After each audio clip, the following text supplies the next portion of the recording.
Sean bienvenidos al primer video del bloque 2 correspondiente al tema de los procesos psicológicos y cómo estos van a impactar en la actividad física y deportiva.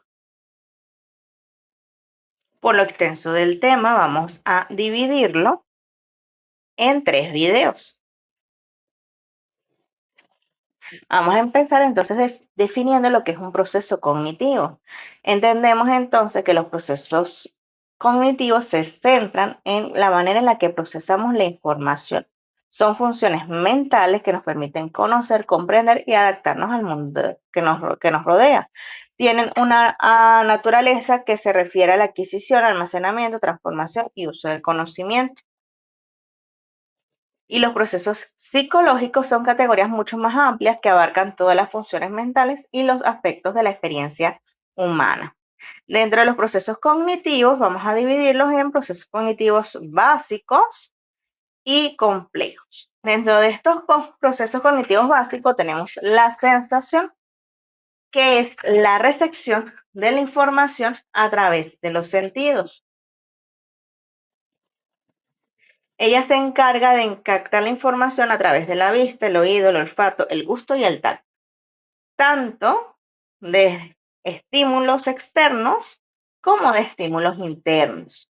La percepción es la que se encarga de darle sentido a esa información sensorial, la interpreta y la organiza. Es decir, yo puedo decir que estoy percibiendo un olor a vainilla. Ese proceso me lo da la percepción, porque no solamente eh, clasifica el estímulo que estoy recibiendo, que en este caso es olfativo, le da un sentido, le da un origen y lo organiza de manera que yo lo pueda interpretar de una forma mucho más sencilla.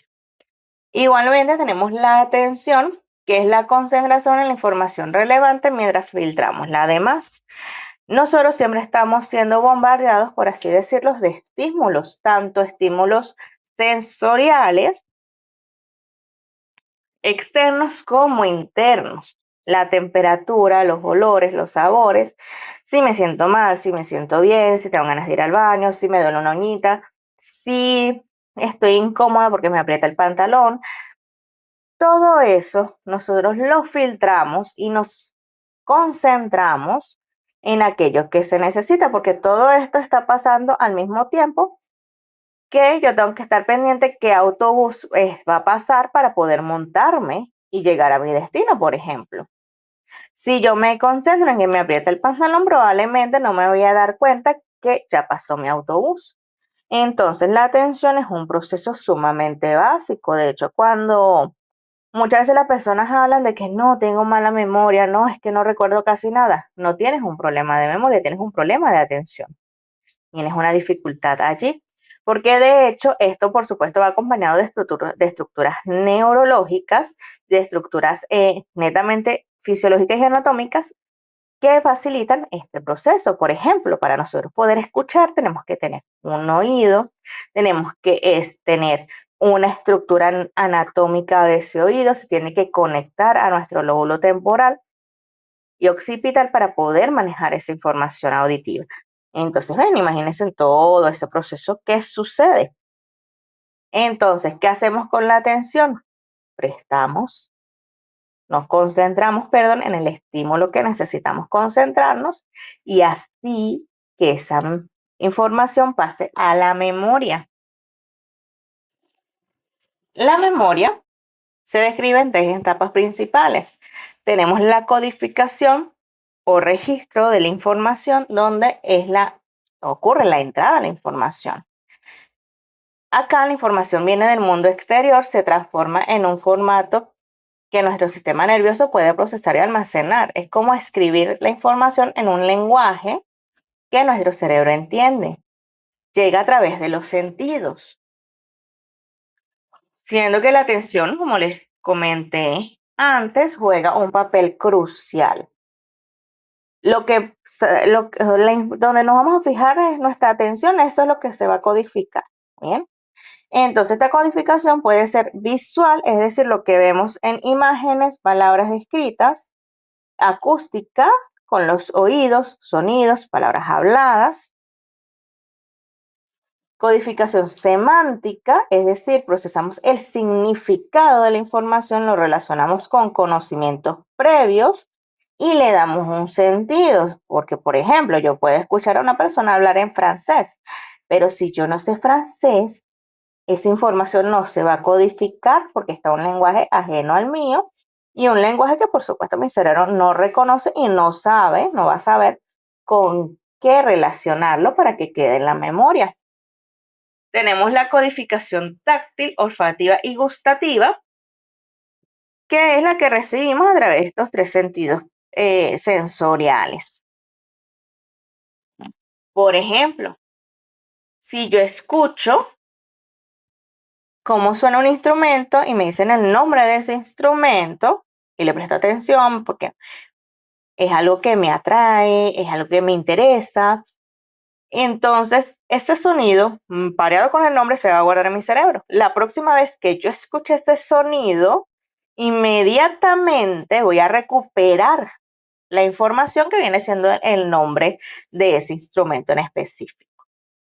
Aquí, por supuesto, hay factores que influyen, como lo es la intensidad del estímulo, la novedad, la relevancia personal, es decir, qué tan importante para mí, y el estado emocional en el que estamos.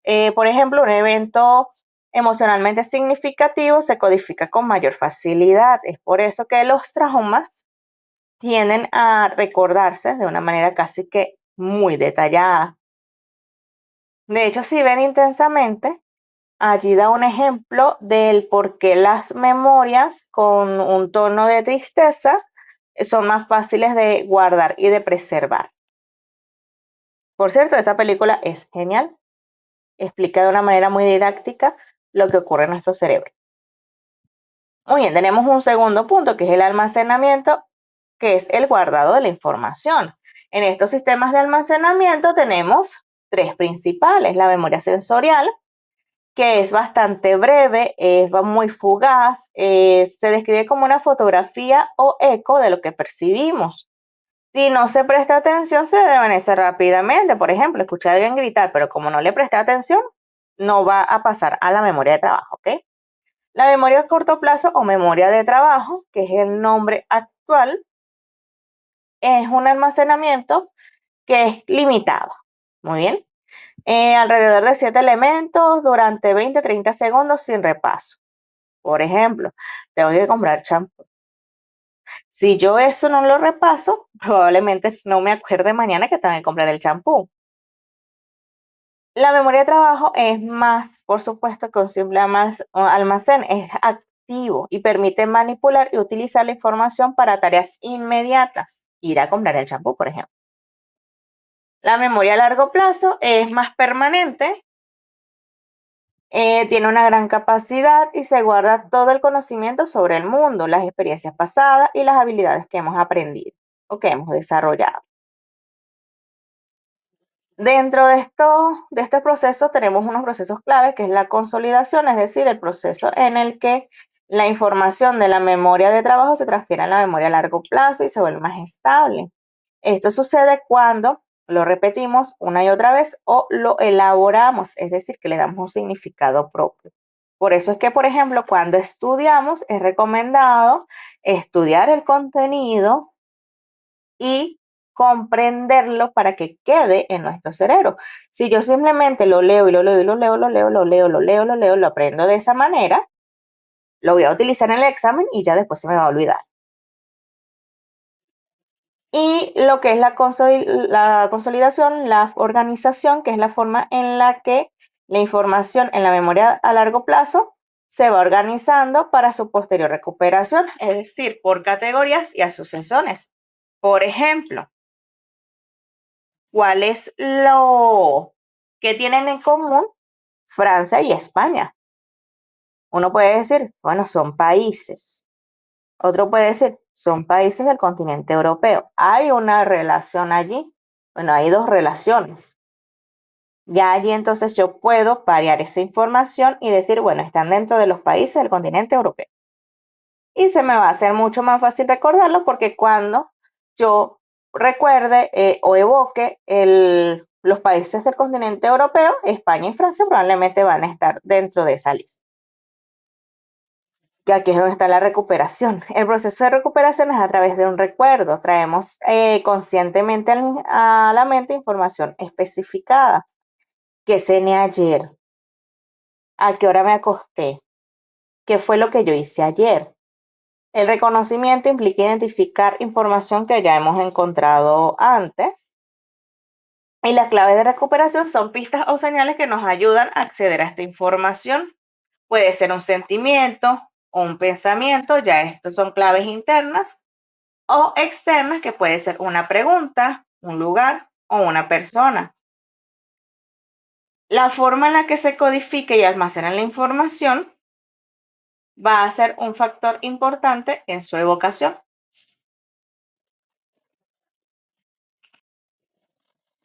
Finalmente, el lenguaje,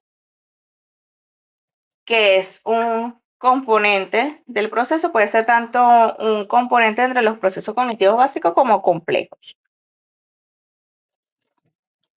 Y el lenguaje es la capacidad de comunicarnos a través de signos, bien sea hablados, escritos o gestuales. Dentro de lo que es el lenguaje, es un proceso que se va adquiriendo poco a poco, tiene estadios. Empieza con el gorgojeo o con el gorjeo cuando el niño tiene meses de nacido. A los 6 meses que empieza el balbuceo y ya son sonidos un poco más fuertes, más visibles, por ejemplo, mamá, mamá, mamá, culminando con su primera palabra al año. Ya a los 2 años deberíamos decir alrededor de 350, 400, 500 palabras. Si no logramos decir todas esas, ya hay un problema del aprendizaje o una alteración. De nuevo, como todos nuestros procesos cognitivos, tiene una base neurológica, tiene una estructura a la cual pertenece y, por supuesto, como es un proceso, conecta con todo lo demás. Y de hecho es la manera en la que nosotros podemos saber qué es lo que está pasando en la mente de una persona, porque no hay una radiografía de los pensamientos. Los pensamientos los conocemos netamente a través del lenguaje. Entonces, bien, sus componentes son fonológicos, morfológicos, sintácticos, de sintaxis, perdón, semánticos y pragmáticos. Su función es para utilizarlos, para expresarnos en nuestro día a día. El desarrollo del lenguaje se va dando de una manera muy paliativa, tiene una base, como les digo, genética, es decir, tiene que tener una serie de estructuras listas que empieza por el cerebro y termina hasta el tono muscular. Por ejemplo, las personas con parálisis cerebral tienen dificultad en el lenguaje, no porque se vea afectado el lenguaje en sí a nivel cerebral, al menos con una estructura esté comprometida, pero en la mayoría de los casos es debido al tono muscular que tiene. Y el tono muscular va a influir en la manera en la que nosotros vamos a mover nuestra mandíbula, nuestra lengua y nuestras garganta y cuerdas vocales. Si yo tengo una hipotonía, lo más probable es que yo vaya a tener un retraso en la adquisición del lenguaje. Muy bien, porque no voy a poder mover los músculos correspondientes.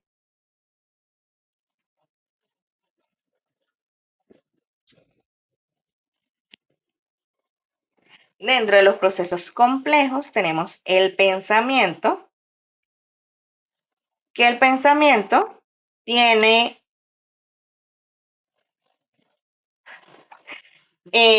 pensamiento incluye lo que es la resolución de problemas, la toma de decisiones, el razonamiento lógico y la creatividad. También se desarrolla por espacio, se desarrolla por tiempo, tienes una estructura. Como les digo, nosotros no podemos saber qué piensa una persona hasta que no nos lo dice.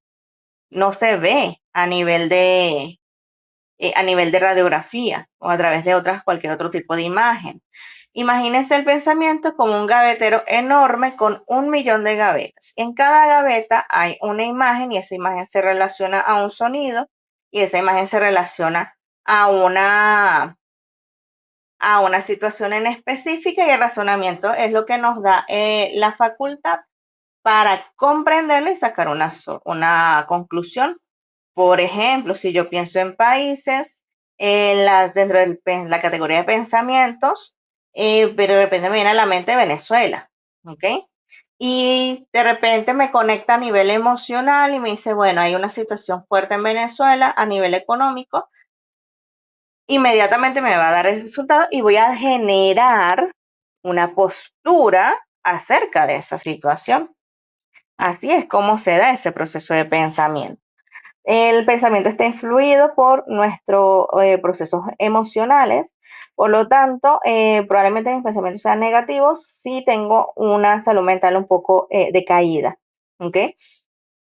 Si estoy pasando por ejemplo, por una mala temporada, por una crisis, por un proceso depresivo, mis pensamientos van a tener ese matiz. Igualmente, volvemos con el lenguaje dentro de lo que es los procesos complejos, dentro de los procesos complejos, por lo que significa y lo que implica.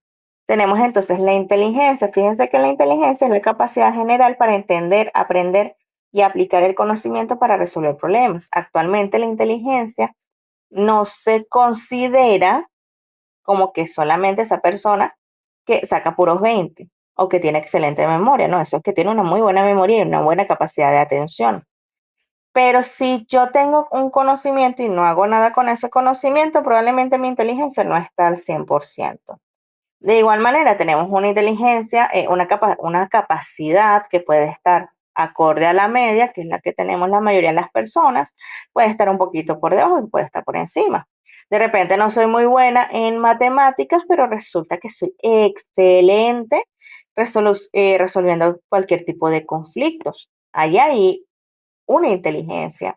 Si yo no puedo utilizar el conocimiento que tengo para resolver situaciones y conflictos, entonces no estoy teniendo la capacidad de inteligencia que creo que tengo. Anteriormente, y bueno, en la actualidad también se mide la inteligencia, sin embargo, actualmente se mide en base al desarrollo. ¿Bien? Eh, Depende de muchos factores. Uno de ellos es ambientales. De hecho, la escolarización juega un papel fundamental en el desarrollo de la inteligencia. Es muy distinto. Por ejemplo, un niño de 5 años que está terminando su etapa inicial a un universitario, no solamente porque hay un proceso de experiencia, sino porque hay un aprendizaje de por medio. De hecho, hay una discapacidad intelectual que se puede adquirir por la no exposición o la no escolarización. Es decir, si fui a la escuela solamente hasta sexto grado, voy a tener una dificultad en el aprendizaje, voy a tener una dificultad en el desarrollo, que es lo que pasa en la mayoría de los casos cuando las personas abandonan los procesos educativos.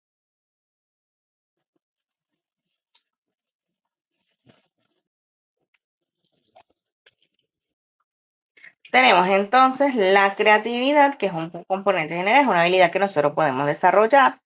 Tiene, tiene un gran impacto en el desarrollo de nuestro razonamiento crítico. Eh, Tiene componentes como fluidez, flexibilidad, originalidad, elaboración, sensibilidad a los problemas, redefinición. Aquí hay factores que influyen en la creatividad, como son los factores internos, las habilidades de pensamiento, es decir, cuando tengo un pensamiento divergente, que es la capacidad de generar múltiples soluciones a partir de un único punto de partida. Un pensamiento convergente, que es la capacidad de evaluar y seleccionar la mejor solución e idea entre varias opciones. El pensamiento lateral o fuera de caja, que es abordar el problema desde los ángulos inusuales y no convencionales. Tenemos la motivación, en este caso la motivación intrínseca, que más adelante la vamos a ver. Por supuesto, los rasgos de personalidad están asociados a la creatividad, lo que es la curiosidad, la apertura a la experiencia, la independencia, la tolerancia a la ambigüedad, la persistencia y la disposición a correr riesgos. Tenemos la imaginación y, por supuesto, la inteligencia. Entre los factores externos están la cultura, la educación, el ambiente de trabajo y estudio y las influencias sociales. La creatividad se desarrolla, ¿bien? Eso es lo bueno, que es una habilidad que se puede llegar a desarrollar sin ningún problema. Y tenemos lo que son las funciones ejecutivas, que son un conjunto de habilidades cognitivas de alto nivel que nos permiten guiar y regular nuestro pensamiento y comportamiento para alcanzar las metas, resolver problemas y adaptarnos a situaciones nuevas o complejas. Es como el director de nuestra mente. Dentro de las planificaciones ejecutivas tenemos, dentro de las funciones ejecutivas tenemos la planificación, que es la organización de tareas y establecer pasos para lograr un objetivo. Tenemos la organización, que es estructurar la información y los recursos de manera eficiente. Tenemos el iniciar, que es el comenzar las tareas y superar la procrastinación, mantener la atención, que es por supuesto concentrarnos en lo importante y resistir a las distracciones, monitorear, supervisar nuestro progreso, detectar errores. Tenemos la flexibilidad cognitiva, que es adaptarnos a los cambios, tareas o perspectivas cuando es necesario, cosa muy necesaria, eh, o, o que influye mucho porque con cada nueva experiencia nosotros deberíamos de adaptarnos a los cambios que están. Es parte del desarrollo humano. Tenemos el control inhibitorio, que es el resistir impulsos, suprimir respuestas automáticas o distracciones irrelevantes. Tenemos, por supuesto, la memoria de trabajo, la toma de decisiones, la resolución de problemas y el razonamiento, que es pensar de manera lógica y extraer conclusiones. Hay personas que tienen dificultades específicamente en las funciones ejecutivas. De hecho, en la mayoría de los trastornos del neurodesarrollo, los primeros aspectos que están comprometidos son precisamente las funciones ejecutivas. Por ejemplo, en el trastorno de déficit de atención e hiperactividad entendemos que el proceso de la atención está disminuido. Es decir, que la capacidad que tenemos para concentrarnos y pensar y prestar atención a un elemento o a un estímulo está inhibida de fábrica, o sea, está disminuida. Entonces, porque es un trastorno neurobiológico, nacemos con eso. Entonces, la persona que tiene TDAH tiene que trabajar muchísimo más en desarrollar la atención. Y aquí, en lo que es la función ejecutiva, afecta lo que es la planificación y la organización. En el trastorno del espectro autista, por ejemplo, que se afecta allí más que todo la flexibilidad cognitiva. Por eso tienen dificultad para adaptarse a los cambios. Necesitan rutinas para poder eh, para poder moldear y entender el mundo en el que se mueven. Entonces, bien, esta explicación ustedes la van a acompañar, por supuesto, del material que ya está en la parte de material y recursos. Ahí tienen varios textos que pueden leer y complementar con la información que les estoy dando en este video. Gracias por escuchar.